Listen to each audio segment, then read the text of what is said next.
Welcome back, everybody, to the Javelina 100. I'm Chris Warden, joined as usually by Andy Jones-Wilkins, and we're here to get to know some of the runners that are partaking in this weekend's event, both in the 100-mile and in the 100K in this case, as we have two guys that are members of the Air racing team, so I guess it's kind of a local flavor. We've got Ryan Raff, and we've got Pedro Gomes. So welcome, guys. Thanks for joining us. How you guys doing? You ready? You go first. Ready as I'll ever be. So, Ryan, first time running 100 miles. Is that right? Yeah. What's your longest long run? For this race, I did 36. You did a 36-miler. Yeah. Okay. Are you counting Eldon Crest as that, or is there something else that you did? No, Eldon Crest was before that, so yeah. And it was longer than 36. That's true. I have it 36. On good authority it was. For those that aren't familiar, Ryan was the winner of the Eldon Crest 36 this year at the as part of Cocodona. So. And Pedro, you're running the 100K. I am doing 100K. After a half Ironman last weekend. Yeah, so I do come from triathlon. That's my background, and now that I'm transitioning into ultra running, and this is a 3-year project, I'm starting with 100K first.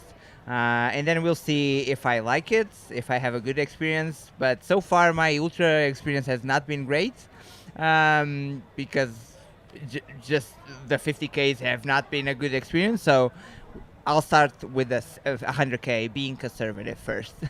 Well, one of the unique things about Javelina, it takes place late October, but it does warm up. We're going to get to you in a second, but you've spent most of your time in Flagstaff. How do you? I mean, it's going to probably be mid-80s, completely exposed. How are you wrapping your mind around the heat? Have you done some heat protocol training up in Flag, and like a lot of people do up there? How are you feeling as you look at the forecast and your sort of cooling strategy tomorrow? Yeah. So I did do some heat training in Flagstaff, just mostly layered running. So going outside in 4 layers and a beanie and gloves and looking like an idiot, but. Yeah, I've spent some time in Prescott this year too, so a little bit warmer there. Able to get some heat training in there. But yeah, a lot of it will be just mitigation on race day. So I'll be wearing arm sleeves, putting ice down those, ice bandana as well. Then just trying to sponge down at those aid stations during lap 3 and 4 when it's going to be hot. But yeah, Flagstaff doesn't get too hot this time of year, so it's definitely a little bit of a shock to the system coming down here. But I think the ice and staying on top of hydration will help a lot with that. How about you, Pedro? You're from around here. Mm-hmm. You do a lot. You spend a lot of time outside. You have any concerns about the heat, or do you have any particular plan? I mean, coming from triathlon, you get a little break now, and then this is 100% running. Right. So definitely being in Arizona does bring some benefits of heat adaptation and heat acclimatization. I do spend actually the summer in Flagstaff and Salt Lake City, so I kind of avoid the real peak heat weeks in Arizona. But coming from triathlon, and obviously I've raced a lot of big races in the heat, namely Ironman Kona and Ironman Hawaii, which is always a very hot race. So I think if I do have an advantage because I live here, I also have an advantage because I have an experience of racing 8-hour races under extreme heat. So I do hope that plays in my favor. But I mean, it's always a concern because heat tends to be the main limiter to performance. So it's all about being conservative and being smart out there. And I hope my competitors are not as smart as I am with the heat management. But definitely, even it's only 83 today, and tomorrow is 81, I think, which doesn't feel that bad. But when you're out there, it's so exposed. Which definitely will play a role in how the race unfolds. You're definitely speaking as an Arizonan right there, because when you say it's only 83 or only 81, we know that's a shaded temperature, whereas as the sun is beating down on you, it's going to be 95 to 100 degrees out there. And there are going to be a lot of people who are not familiar with that, who are going to cook. And even if you're spending time in Flagstaff or in Prescott, those places are deceptively warm at high elevation. I mean, when it's 85 in Flagstaff, you're cooking out there. I mean, you really are. So, Ryan, one of the things that I heard from a little birdie coach of yours is that you're going to approach this race potentially in a cross-country style? Is that that's the rumor here, and I'm really intrigued to see how this unfolds. Can you talk about, I don't want, if it's super secret tech strategy, I totally understand. You're under no obligation, but discuss the preparations that you and your coach, Joe McConaughey, have I guess, undertaken in terms of getting ready for this race. Yeah, so it's really cool to have my coach racing in the same race as me and also another athlete that he coaches. So we're kind of just going to be a group of 3 and see how that works for at least it'd be great to do for 97 miles. No, it'd be great to do for at least 2 laps, just to have there's not really teams in ultra running, but to have some people that you're familiar with that are kind of in your corner and kind of just, hey, let's just run together and we'll see how far that takes us. But yeah, Joe and Blake Slatengren are the ones who we'll kind of be teaming up with. But it'll be a nice dynamic to kind of have people in the race where you think oh yeah, they got my back, I got their back. We're competing against each other, but also in the beginning stages we can run together. So. Yeah, one of the things that Joe did say during his interview is that he feels like he's running with a couple of kids, and you said it's like running a daycare. He's doing daycare with you guys. For those unfamiliar, you are 23? I'm 24. 24, okay. Yeah. And Blake Slattergren, your other person that's part of the team that you're going to be running together with potentially is 26. I think it's 27. 27, yeah. yeah. So, Pedro, babies. I know, right? Young guns. Pedro, with your experience in triathlons, is it fair to compare the idea of, for instance, a half Ironman versus a 100K such as this, where you're actually going to hit the main aid stations a couple times? Almost is there a compare and contrast in 100K running versus a transition at a tri? I don't think it's comparable. If anything, just because triathlon doesn't have that much running. When you look at these races, you're talking about 13 miles on a half Ironman and 26 miles on a full distance Ironman, and running is brutal. It generates a lot of stress. It breaks down your body. It puts a lot of stress into your lower limbs. So I don't think it's definitely it's not comparable, except on the duration of the race. So we're talking about the half Ironman. I'll do it in under 4 hours. In an Ironman, I'll do it in 8 hours. So if anything, the Ironman gives me experience and some background for the 100K, because I hope it's going to be a sub 8 hour race for me. So I do have that background, which helps a little bit on just fight the ups and downs of race day. We never feel great all the time. We never feel terrible all the time. So navigating that up and down during the race, I think that's something that I've done for 20 years now. That's how long my career in triathlon has been.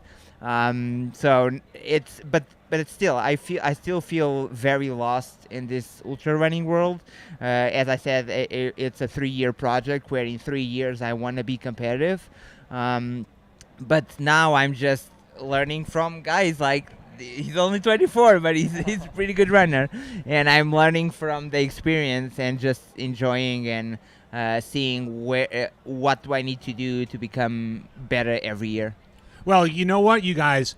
For this first effort at this long distance, I got news for you. You didn't sign up for just a regular old neighborhood race. Oh, it's not? This is not any old ultra.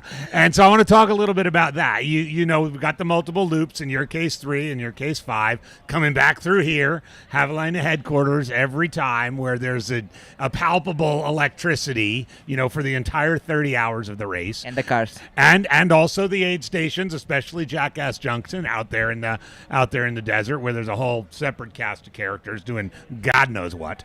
But I'm curious about, as you've sort of attempted to shape your mental preparation for the race, the multiple loops is not for everybody. Now someone from say a track background is used to that's multiple loops that last 4 minutes. But talk a little bit about, we'll start with you, Ryan, your mental preparation about the multiple loops, whether it's talking with Joe about it or just thinking through it, or even doing multiple loops in training to sort of get yourself into that mindset. How do you sort of alter your mindset going into an event like this?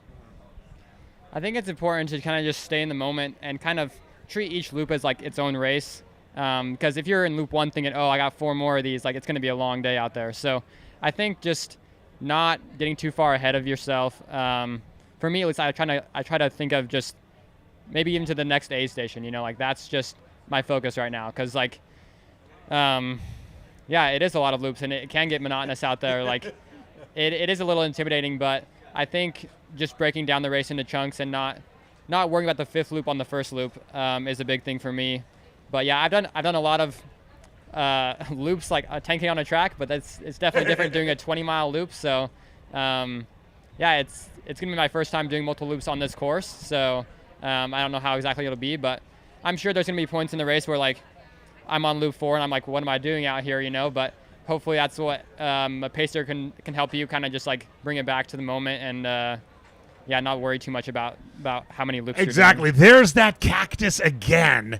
It just has a little longer shadow this time. How about you, Pedro? You've got to make 3 loops. And I know there are some triathlons will have, will be loop designed course and certainly in training as you're thinking about gear and fueling and so forth. But how have you prepared sort of specifically in your mind?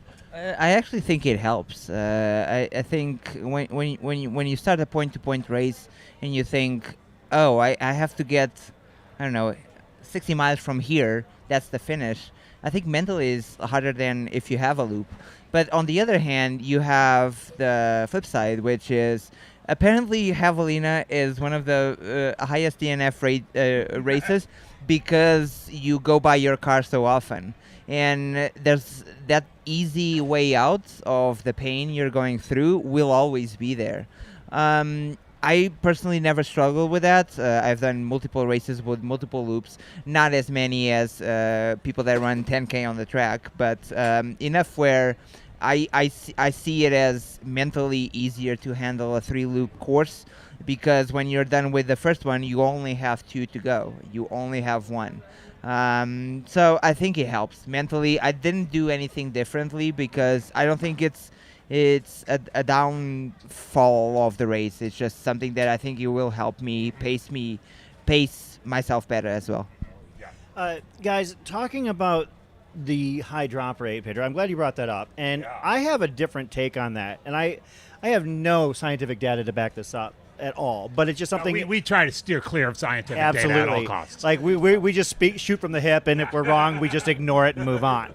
But having been out here at this race for about 10 years now, the hardest thing for me when I used to run this race was the fact that I was going through, and you guys are both locals, so you might encounter this to some degree, because you're going to know a lot of people out there, and you're seeing your friends have a good time every 5 miles. You're seeing your friends imbibe and party and dance, and they're having a grand old time.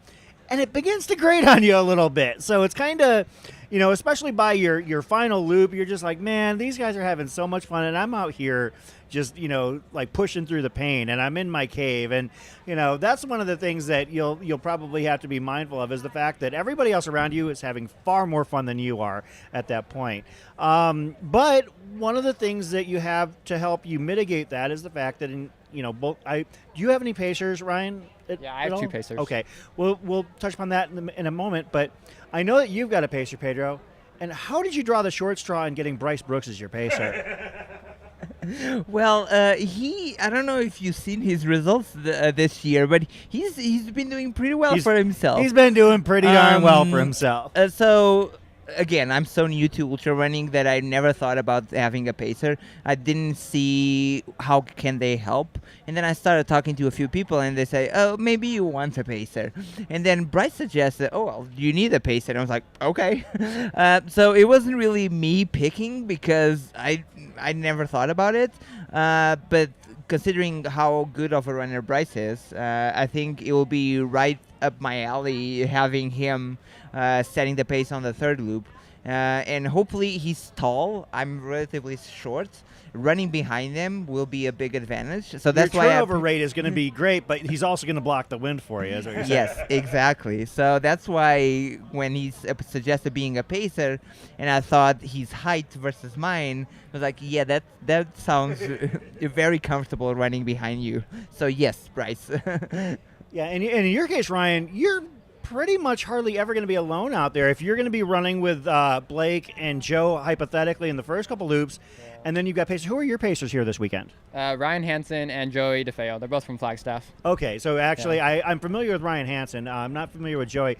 I assume they're both pretty experienced, pretty fleet of foot runners that you're used to running with. Yeah. Okay, so you're familiar with them, and there's going to be no, I guess, getting to know you phase. No, here? not really. Nice. Yeah. I ran with Joey actually at NAU in college, and he's more on the short ultra side, at least right now. But yeah, he's a pretty established, up and coming ultra athlete. So. So, I guess. Let me do one more. Yeah, Just absolutely. real sort of rapid fire, but the viewers love to hear about gear. So about gear, shoes. Gear. So let's start with you. Like what? And a lot of Javelina is unique. You could do it in a road shoe. People do it in a trail shoe. People will go all with handhelds. Some will go with a vest.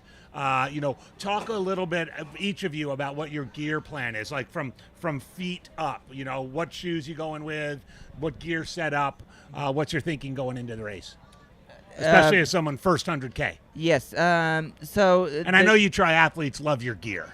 And we love we love our gear. And one of the things that went through my mind was, is this a course where people would run with road shoes and carbon-plated shoes? And I've tried it a couple of weeks ago, and I just didn't feel like the road shoe has enough grip or traction for a course like this. Although it's relatively flat.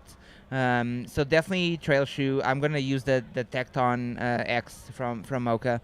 I think it does have a carbon plate. I've never really felt it, but it does have it. So mentally, apparently it's in there. That means it works. That means it's working. But I think that there's a strong placebo effect to carbon shoes. If you feel like the shoe is faster, it will make you faster on race day. So I do believe it's a faster shoe for trail running. And then just normal shorts, shirt, just trying to have light gear. I am going to run with a vest and just 2 flash bottles, like 500 milliliters each. So I'm trying to aim for 1 liter an hour of fluid, and that will be enough. I think above all, I didn't want to. It's only 60 miles, so I didn't want to run with a lot of gear because it weighs on you. So I see people with camelbacks, they have like 2 liter camelbacks. For a lapped course or loop course with 8 stations, I don't think I think it's too much, just because it's too much weight. And so I want to carry as little as possible, but enough where I'm fueling properly. And obviously white hats, I think, as white as possible, and just make it soaked for the entire race. How about you, Ryan? First 100. How about your shoes? Yeah, I'll be actually wearing the same shoe, Hoka Tecton X2. Really fast shoe. And then I'll be using a vest, the Ultra Aspire Alpha 5.0. Throw a couple bottles in there. And I might go with the bucket hat on laps 3 and 4. I haven't quite decided, but besides that, just wearing a white cap. Bucket hat. We got to get that going in the chat. We get a bucket hat chant going for Ryan. We'll see. That sounds good. Pedro, what happens to make you win this race? How if things go well for you, how do we see you at the top of the podium at the end of the weekend? Well, I think for me to top of the podium, I think other people have to fail. Like I'm a nobody in ultra running. The reality is I've raced a few local races. I'm fairly good locally, but I'm still a nobody. And I come from professional triathlon, meaning I want to be the best among the best internationally, not just locally. But again, 3-year project, and I think I'm very patient. I don't lose sight of what's in the horizon in 3 years, and this is just an opportunity to gain more experience. And obviously it's my first 100K, and my first 250Ks didn't go well because it was a distance that didn't really intimidate me, because I've run marathons and I've run longer distances. But this 100K does, for the first time in ultra running, intimidate me, and I think pacing is a big it plays a big factor on race day. So to answer your question, I think others that are more proven in the distance have to fail for me to be on the top of the podium. But I don't want to be too far off, where I want to be in a place of opportunity. If they do fail, I can excel. But I also have to think that this is I can't look at what everyone else is doing. Just do my race, do my pacing, and if all goes well and others fail, maybe I do get the top place. But that's not the goal right now. I think that's a very measured perspective. Like, sometimes people go in and it's like, well, I have to win, or the day didn't go my way. I think you're accepting of, if you make certain benchmarks in terms of improvement and progress, then you're going to be satisfied with your result, whether it be first, third, or somewhere very close there. Obviously, you want to be competitive, but you're also accepting that this is, as you mentioned, part of a process. This is part of the journey. This is not the destination. Ryan, you've got a little bit of a different situation where you're one of those names on that very short list of golden ticket contenders. So how do you come away with a golden ticket this year? A lot of things got to happen. I think with my coach and our race plan, we'll definitely be coming from behind and passing people as the race goes on. Like, you're not going to see me up in the top 2, 3, like in the first couple loops. Total string beans that's tactic right there. Yeah, like I'm not going to go out super hard. So that'll be a big thing on race day, is just moving through the field and picking off some people that might have gone off too hard or aren't managing the heat well. So for me, like, definitely heat mitigation and also nutrition. Like, if I nail my nutrition, it's going to be a good day, because being new to ultra running, I'm still tampering with that race to race and figuring out what works for me. Like, and it's hard to replicate how your stomach's going to feel 80 miles in when you never do that in training. So I feel good about my nutrition plan for this race, and I think if my pacing, my nutrition, and my discipline, my patience is all fine-tuned, I think that'll be good for me on race day, because I feel like I'm going to be antsy like at mile 30, and I think it's time to go, but it's a long race. There's a lot of hours out there, and so I can't go too hard too early. Well, Chris, I think these newbies might turn some heads tomorrow. Yeah, I'm really excited. I mean, the confidence and the humility at the same time. Well, they're kind of playing it off like they're nobodies, but if you're on the Aero Viper racing team, you're not a nobody. Let's put that out there completely. So thank you very much, guys, for joining us here this afternoon. Best of luck this weekend. We'll be cheering both of you on, and hope you have the days that you're looking forward to. We'll be looking for that bucket hat at Loop 3. All right. Me too. Thanks, guys. Thank you.